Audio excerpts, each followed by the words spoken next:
Your Steve Jones Show podcast is loading now. The Steve Jones Show podcast is sponsored by Sunbury Motors, North 4th Street in Sunbury, and Sunbury Motors Kia, routes 11 and 15 in Hummel's Wharf.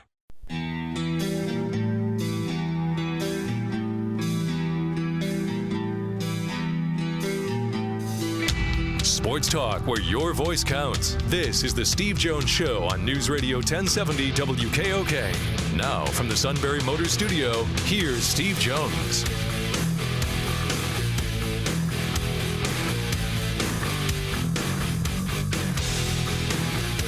Great to have you with us on the show today. Jim Brandstatter in a moment.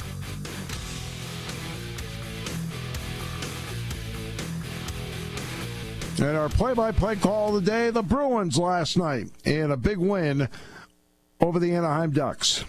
High slot, here's Krug, wrist far circle, Marchand shoots, deflected, they score! That's a far spot for David Pastrnak. He directs it home right through the blue paint.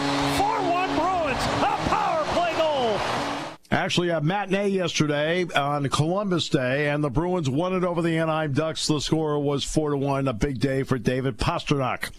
All right, let's bring in one of the best and one of the really great guys out there. Jim Brandstatter, the voice of Michigan football.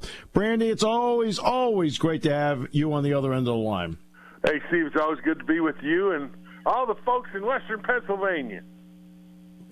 We have some fun, I think, this weekend. All right, I want to get to Michigan. Yeah, I know you hope so. Yeah. What is the read on your team from you right now? You've watched all 6 games. You've called every single play. So what is your read on them, and what don't you know yet? Here's the answer to that question. My read is I don't know yet, and yeah. I don't know what they are. I tell you what, they played the first half against Illinois like they were going to blow them right out of their own building, and then in the third quarter they went to bed and didn't wake up until early in the fourth quarter, and were able to put it away 42-25. They've had some inconsistencies. They've turned the ball over, unbelievable. Do you realize they've got 17 fumbles this year? I mean, they haven't lost them all. They lost 3 last year. They lost 3 all of last year.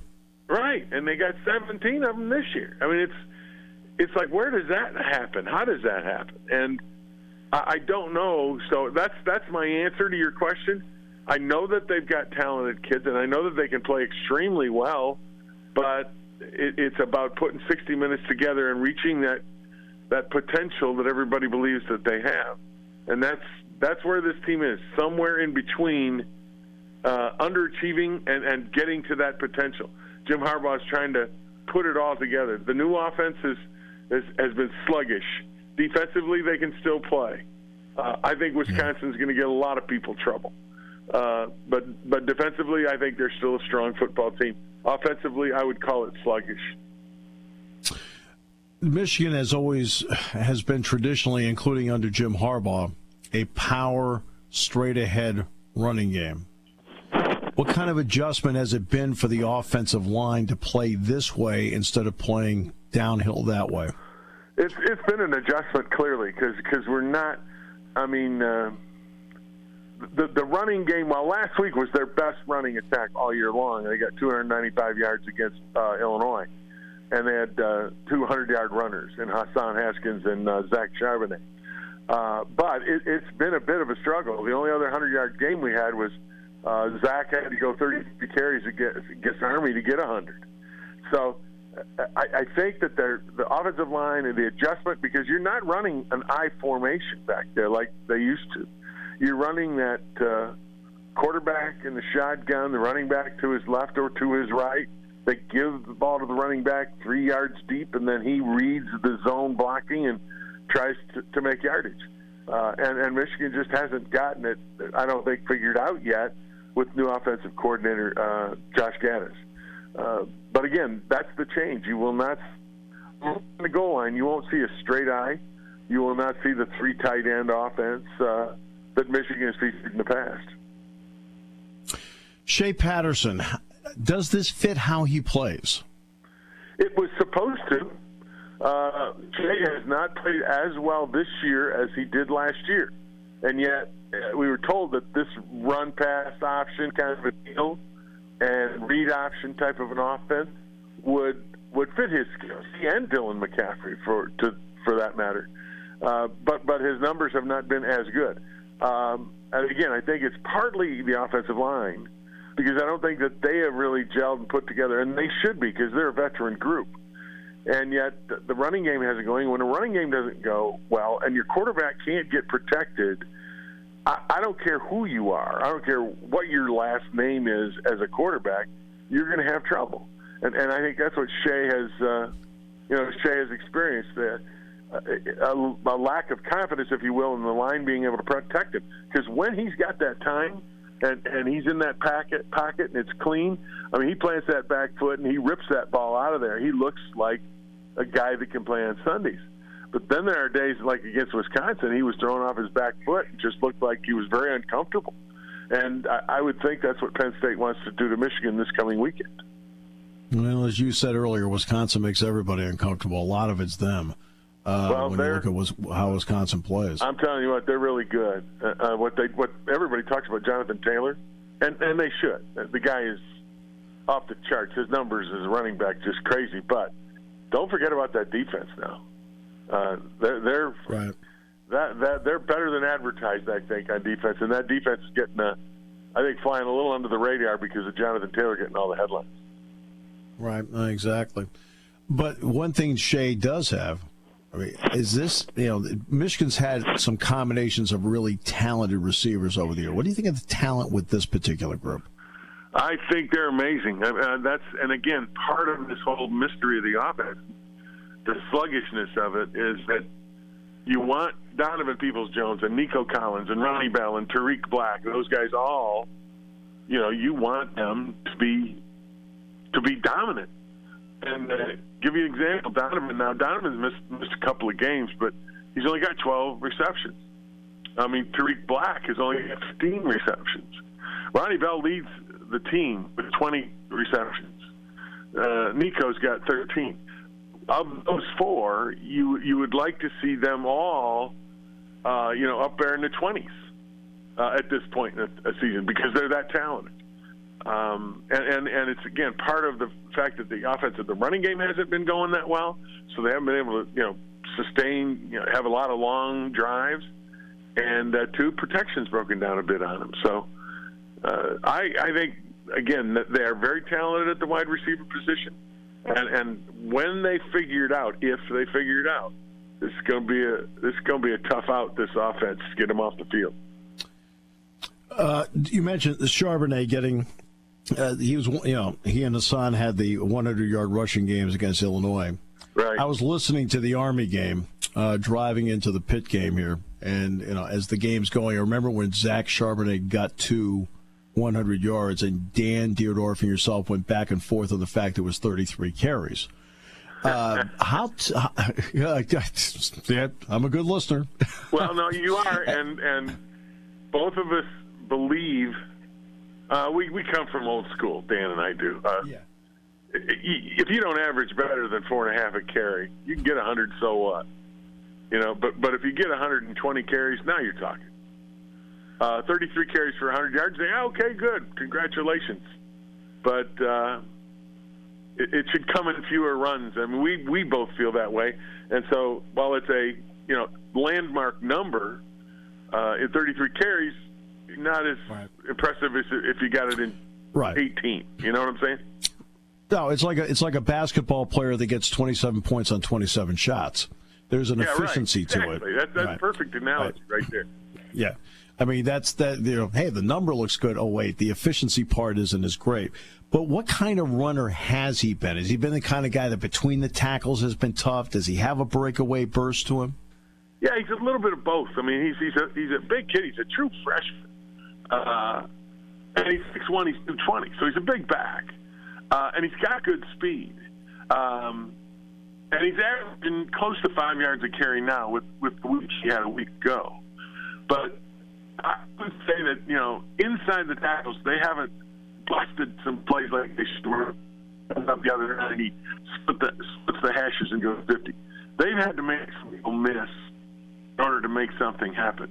And he's able to get wide because he does have that speed. But Hassan got wide better a week ago against Illinois than Zach has. But Zach's a little bit of both. It's a big back, it's the speed to turn the corner and get upfield. And the best thing is he's proven to have pretty good ball security for a true freshman. He blocks the blitz pretty well. So overall, true freshman, give him high marks. All right, so let's get to the defensive part because Don Brown has done a great job at Michigan. I mean, yes, nothing short of a great job. He's also been able to do a great job because of the way it's been recruited, is that there's been lockdown corners, and that's given him the freedom, I think, to play chess and have some fun with the other 9 players out there. Yep. Does he have that same model in place with this defense? Is it developing in that direction, Jim? It's not, but I'll tell you this, too, that the last year's game, they put 62 on us. Kind of shocked everybody. But, again, I think it kind of – you teach old dog new tricks. Don Brown will be aggressive. That's the way he is. That's the way he'll coach. But he this year has backed out into some zone and gone away from the man-to-man on occasion because he doesn't – you and I both know that in football it's a copycat league, and if something's successful against somebody, the next guy up is going to try it. And so we're going to see more of that. Michigan's going to see what Ohio State did a year ago. And so he's had to find a way to maybe play a little bit more zone and take those crossing routes out of the mix. But in his heart of hearts, he wants to be that pressure guy. He believes that if you create a negative play, if you got a guy going 2nd and 20 or 2nd and 17, that his chances of making a first down are nil. And that's kind of the way he's coaching. And he's got the people to do it. He's got really good corners this year. Lavert Hill and Ambry Thomas and Vincent Gray have played really well. But, again, he's mixed in some zone because he's been burned on a couple of plays. The Wisconsin game was just this aberration where they couldn't stop the run, and normally they're a good run-stopping team. So, but you're not. Don Brown's no mystery. I mean, I know that Coach Franklin and Ronnie, those guys know what they're going to see. With Don Brown when they show up Saturday night. And technically, they've gone more to a 3-4 look. Has it made a difference? You know what? It's funny. That's what, again, is so neat about Don Brown. It can be a 3-4, but it's really a 4-3 because Uche is a linebacker, but really a defensive end. Even though he's up and on, I'm a big Uche guy. I think he is. I think he is a force out there. Yeah, he really is. He's. You know what? It's kind of like if you look at Belichick and the New England's defense. They sometimes have 2 down linemen and 2 outside backers, and they're wandering around out there. And just the other night saw Pittsburgh do the same thing with J.J. Watt, He lined up kind of somewhere and wound up rushing between the guard tackle and the A-gap. So that's a little bit what Don Brown does. You'll have 4 down linemen look traditional. Then all of a sudden you'll have 2 down linemen with 3, 4, 5 linebackers standing back there. And part of that, I think, is to give the quarterback a different look and figure out, okay, where's the pressure coming from this time? And he'll change it up all over the place, and that's his MO. And how important a chess piece is the versatility of Kalike Hudson for him? Oh man, you got that nailed. He's linebacker, safety, and defensive end, rush guy. He gives Don Brown. Let's put it this way: he gives Don Brown a lot of options. You can tell Kalik, okay, Kalik, this time you're going to be defensive end. You're going to be an edge rusher. Okay, next time you're going to cover the tight end. Okay, next time you get the back out of the backfield. Next time you're playing zone. I mean, and he can do it all.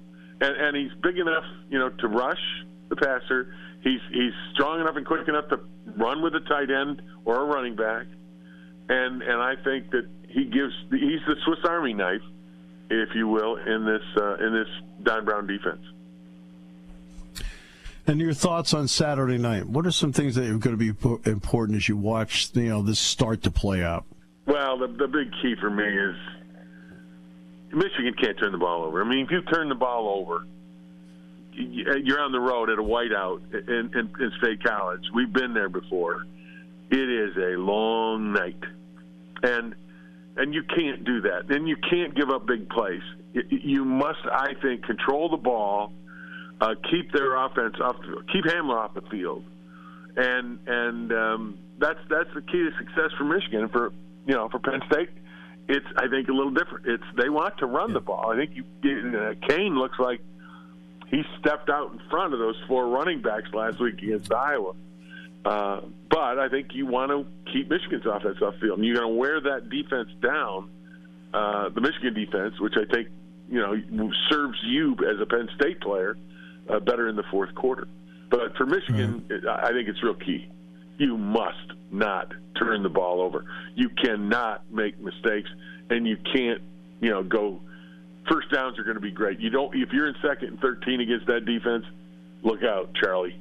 And you can't turn the ball over. Those are, for me, if Michigan does that, they'll be playing 4 quarters down there. That's old school way of looking at it. That's the right way to look at it. Well, you kind of got 2 old school programs, and they both live with that defense. Yep. Yeah, they sure do. Because that's what Penn State did last week at Iowa. And they won the turnover battle, they won the field position battle, and they won ironically won the time of possession. Well, and guess what? Ultimately, that translates to winning the game. Yeah, that's exactly right. It's amazing how some of the old, with all the analytics in the world. Isn't it amazing how technical we get, and yet you still go back to the old dinosaurs out there, and those precepts turn to be true. It's amazing, It's amazing, the staples of the game. Hey, I can't wait to see you on Saturday night, Jim. Steve, and Jack and the whole gang. Dan won't make it this week. He's not going to be able to get into town, but we're good to see Jack. Another Hall of Famer. Yeah, I know. You and I are lucky we get to work with the Hall of Famers. Amen, brother. Yeah, they make us better. Yes, they do. It's always good to be on a good team, isn't it? Being able to sit there and watch 2 teams combined at 11-1 usually is a lot more fun for the broadcasters. Yes, it is. Yes, it is. Well, you start getting ramped up for it, Thursday afternoon. It's fun. We got the luckiest job in the world. You got that right. You are spot on there. Jim, thanks so much for your time. Appreciate it very much, my friend. Take good care, and we'll see you Saturday.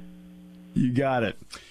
Jim Brandstatter, the outstanding play-by-play voice of Michigan football. We'll come back with more in a moment. Tomorrow, Mark Wogenrich will join us on the show. High school football roundtable on Thursday. Matt McGloin will join us on Thursday as well. And have we found out yet our options on the roundtable? I'm banking on the Chief, as always. What about the other guy? The other guy. That's the problem. Sure. I do. Here at News Radio 1070 WKOK. When it comes to car buying, there's the other guy's way, and then there's the SMC way. The other guys force you into a vehicle you really don't want. The Sunbury Motors way lets you take the time you need to browse, ask questions, and take the test drive and think on it. For over 100 years, the Mertz family and all their employees have made your experience the most pleasant one you'll ever have. The other guys won't offer you the best price for your trade, no matter how much they say they will. The SMC way is their promise to provide you with the most money the market shows your vehicle is worth. The SMC way is to offer you all applicable factory rebates on new vehicles and generous discounts. Looking for a pre-owned vehicle? The SMC way checks each vehicle in a 200-mile radius to determine the lowest price, then beat it. It's the lowest price promise, just part of the SMC way. The choice is up to you, the other guy's way or the SMC way. The SMC way wins every time. Sunbury Motors Company in the North 4th Street Auto Plaza, Sunbury, and at sunburymotors.com. Selling more cars and satisfying more customers for over 100 years.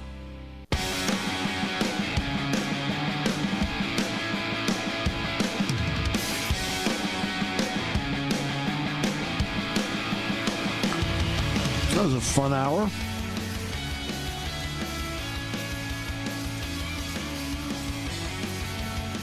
We haven't had that much fun in an hour on this radio station since the second quarter of the Shikellamy game. That's true. Last Friday night, by that point, it was quickly getting out of hand in the Braves' favor. Braves will get Shamokin this Friday night. I know. Yeah. I'm sure he's already pacing back and forth trying to construct the open. Henry Hynoski not taking his calls, and so. Yeah, but that was always the case. Right. All right, so I said to him, wait, that's right. Yeah, the same thing happened to you with the Loyal Sock coach a couple weeks ago. there is a point where everybody knows. So, all right. The power of the pod. Yeah. He's also the digital. Actually, it's also the digital guy, so he should already know that too. Now they still do a pregame on like Facebook or Instagram or. I don't think they do that anymore. To be truthful, I haven't seen it. I don't think it'll probably. I know the 8. Both viewers loved it. It just dropped from 8 to 2 there in a matter of seconds. They'll probably bring it back for basketball season in December, I would think. Why? Just for fun. I thought it was a good question. Sometimes the best questions are one word. Taking your calls at 800-795-9565. This is the Steve Jones Show on News Radio 1070 WKOK. Now from the Sunbury Motors Studio, here's Steve Jones. Sunbury Motors, 4th Street in Sunbury.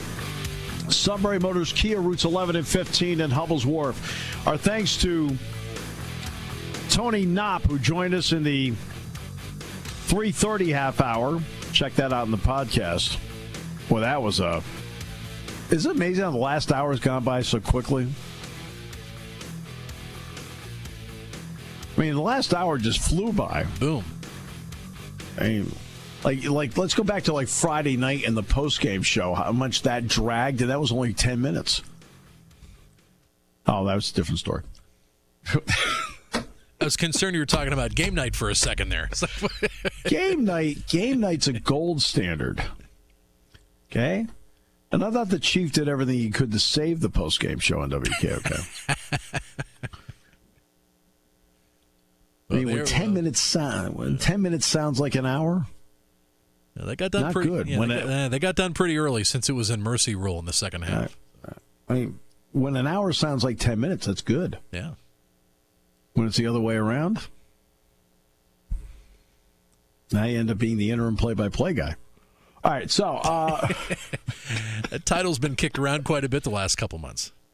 Interim, but what's great? It's you can tell the difference between an interview and a conversation. That's what makes the time even go by faster.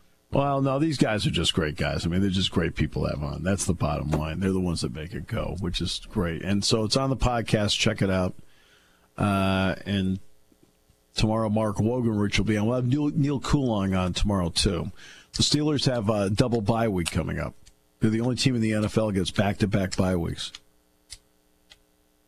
Did you know that? I mean, they don't play this week, and then they play the Dolphins. Yeah, I could have sworn they're playing. And then they play the Dolphins.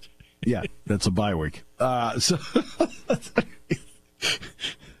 they played the Redskins. Somebody had to win. Oh. Really? You picked that one wrong. I know. That one crushed you. Yeah, that sealed my fate for the year. Now we're 7 back. Is it 7 back or 9 back behind King Kevin? See now, the King's rolling along. He's cooking. Yeah, he's 13-1 the past 2 weeks. Egad, he's crushing it. Yeah. All right. But you're steady as she goes, right there in the middle. You're still within a puncher's chance. Me, absolutely. I've been on the mat since October 1st. I don't know. I mean, Kevin's out there in a yacht. I've got a cabin cruiser. You're a kayak on a doing circles on a western creek. Yeah, heading for the waterfall. Waterfall dead ahead without a barrel. All right, James Franklin at his press conference today. Some thoughts from the Nittany Lion head coach on the upcoming matchup in the whiteout with Michigan. when you kind of look at them on tape and on film, starting with their offense, obviously that we got a lot of history with Josh Gaddis. Very happy for him professionally, very happy for him personally. Obviously, a great opportunity to go be the offensive coordinator at the University of Michigan. Everybody knows that we were together for a long time. Josh was with me at Vanderbilt for 2 years and then here at Penn State and did a fantastic job. So I want to thank Josh for the job that he did when we were together. And again, very, very happy for him and his family. Rich Scarcella, Reading Eagle. James. Hey, Rich.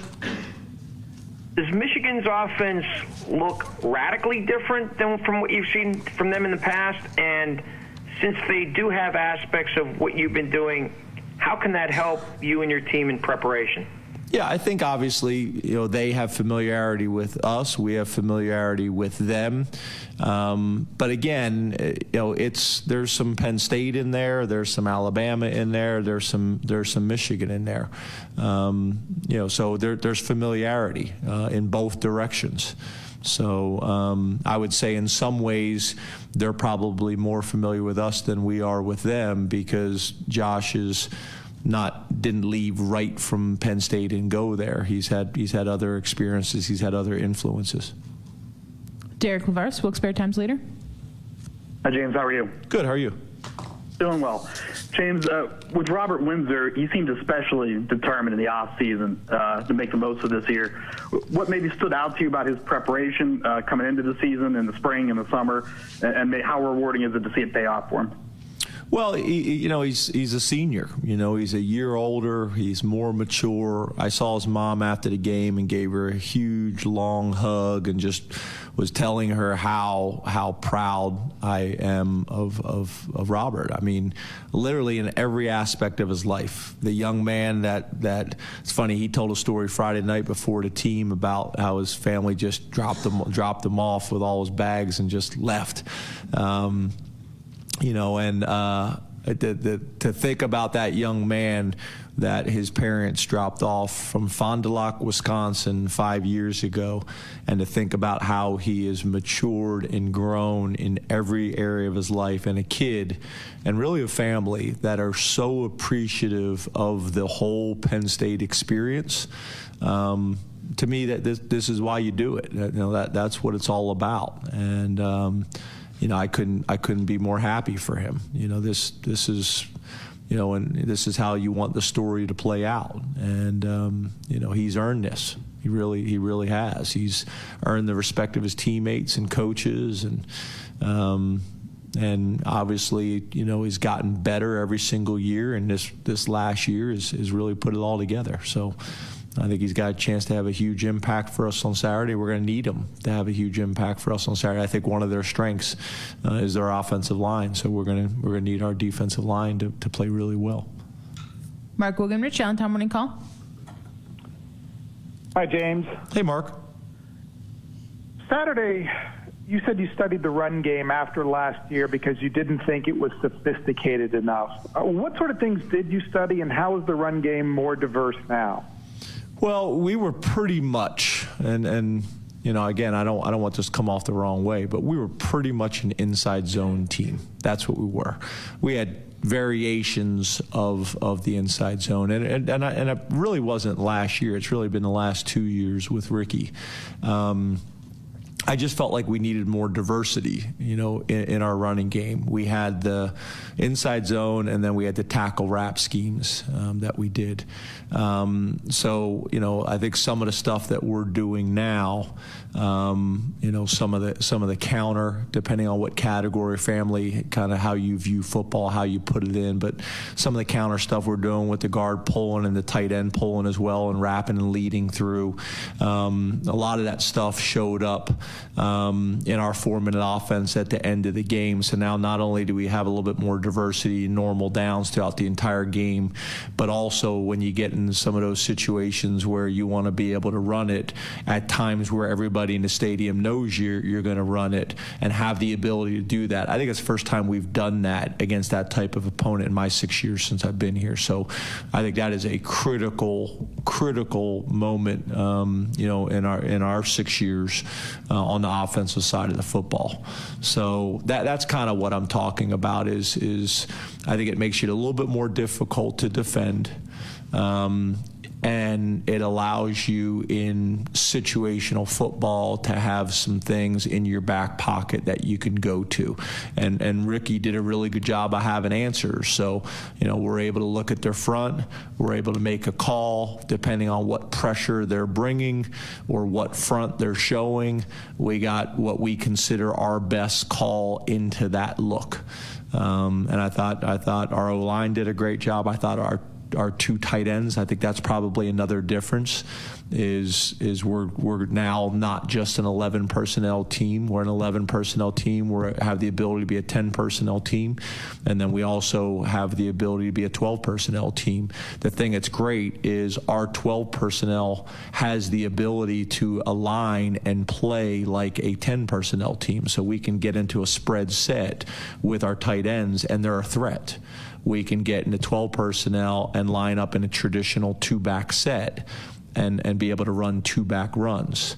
And when you're able to do that from 11 or 12, it makes you more difficult to defend. And I'm fortunate because as the head coach, I get to kind of bounce back and forth from the offensive meeting room to the defensive meeting room. We kind of have this neat deal that we built a few years ago. We used to have this old storage closet in between the offensive meeting room and the defensive meeting room. I don't know if any of you guys have been up there and seen it. Maybe this summer when you guys come back to the barbecue, I'll show you.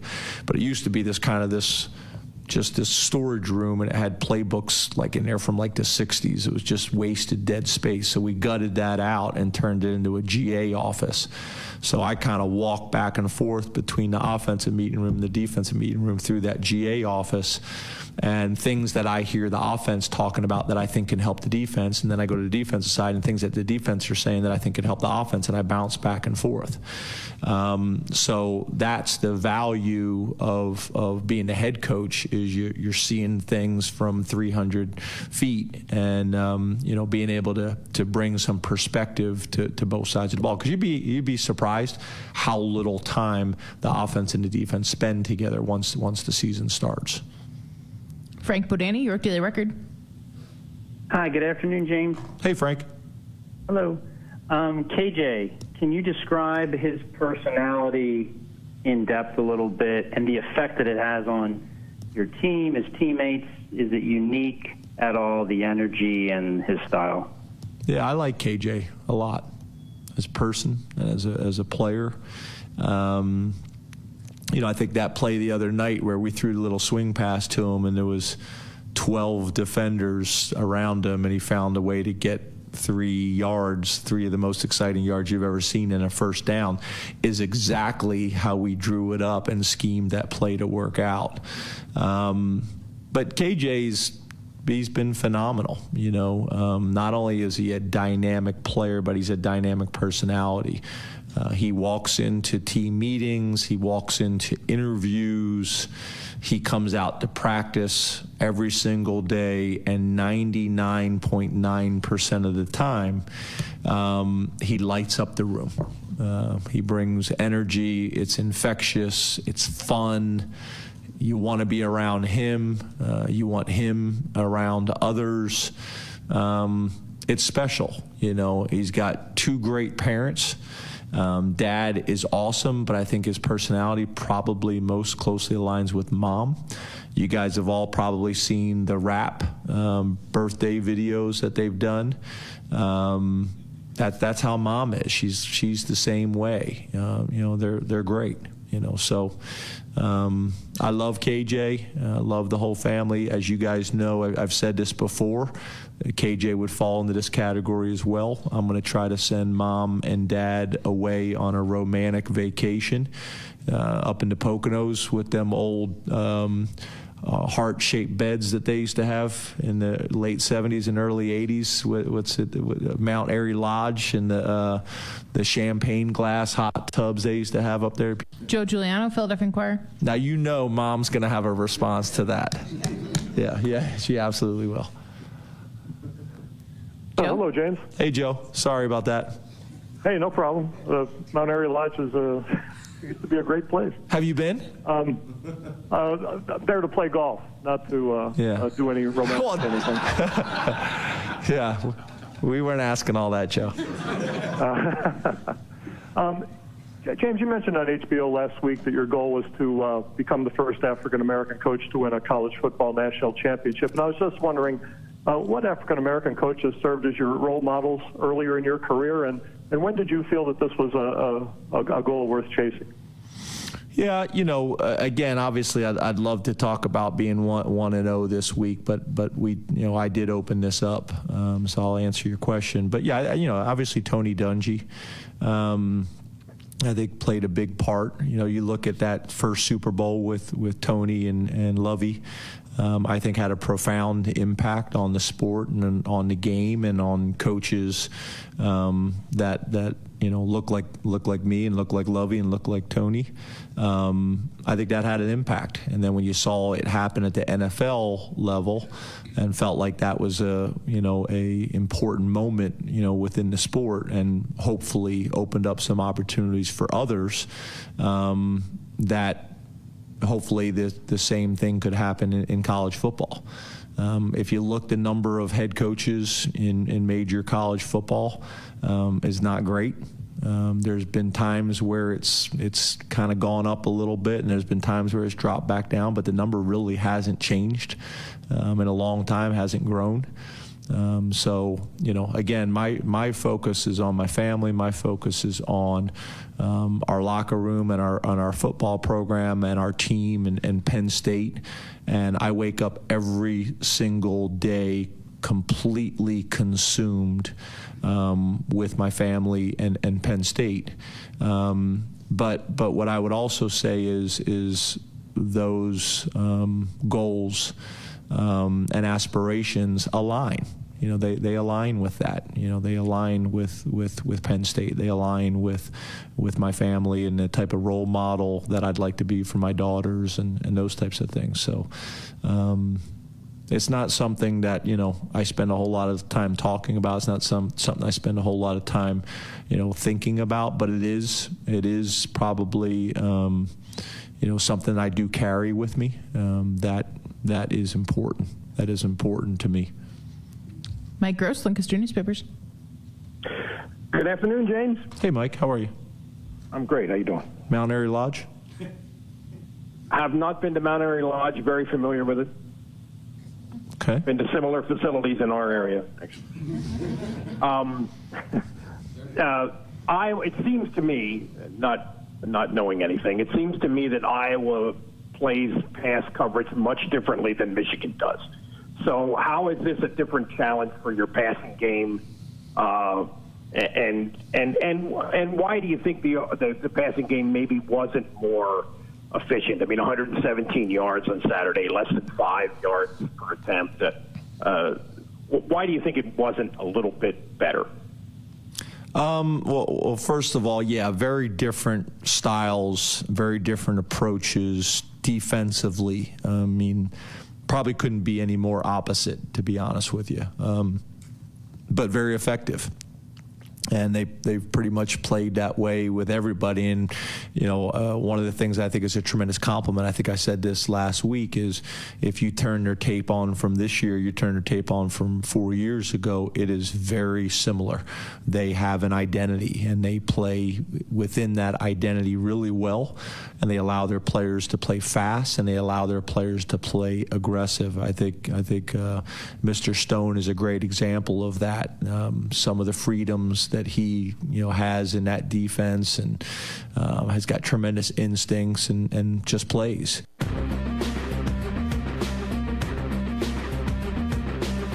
All right, so this show rolled along today at an incredible pace. That's what happens when you have great guests and content. Great guests and content. Tony Knopp, great content, great guest. Jim Brandstatter, great content, great guest. James Franklin's press conference gives you a perspective. More tomorrow with Mark Wogenrich and then Neil Coulong. So we'll talk Penn State football with Mark from the Allentown Morning Call, and then we'll go to Neil Coulong of USA Today. So we have a lot going on, putting a lot of pieces together as the week goes along. Matt McGloin's going to join us on Thursday. Matt was put into the XFL today and assigned to the New York Guardians. He was not drafted by the New York Guardians. He was assigned to the New York Guardians. And this was a process that actually was done before today. But Matt will join us on the show on Thursday. And it looks like we're going to have Jack Ham on Friday. And our roundtable, of course, is tomorrow. Greg Wetzel, tremendous. I mean, Greg's great. He's always in the studio every week. Great insight. Zach Showers always is there for Sealands Grove. Great insight. And the Chief, Dave Ritchie. And it'll be fun to talk with. It'll be fun to talk with the Chief tomorrow because they're coming off a win, and I think that's the fun part. It's always tough to sit there. And I've been in the position before when you're sitting there talking about, well, yeah, they played hard and this was good and that was good, but, and there's always that, oh, well, and you have to go back to the, oh, well part, and that's not easy. Well, now Dave and I get to have a fun conversation about a win. I thought for sure the suit would jump in. It was kind of like one of those bandwagon moments. Because a lot of people have asked me why he limps, and I said because he's constantly jumping on and off the bandwagon. He keeps spraining an ankle. If anyone sees me with a limp, it's because I have a collapsed heel. It's not because nothing to do with being a non-team player. Right. Yeah. So. Yeah. Yeah.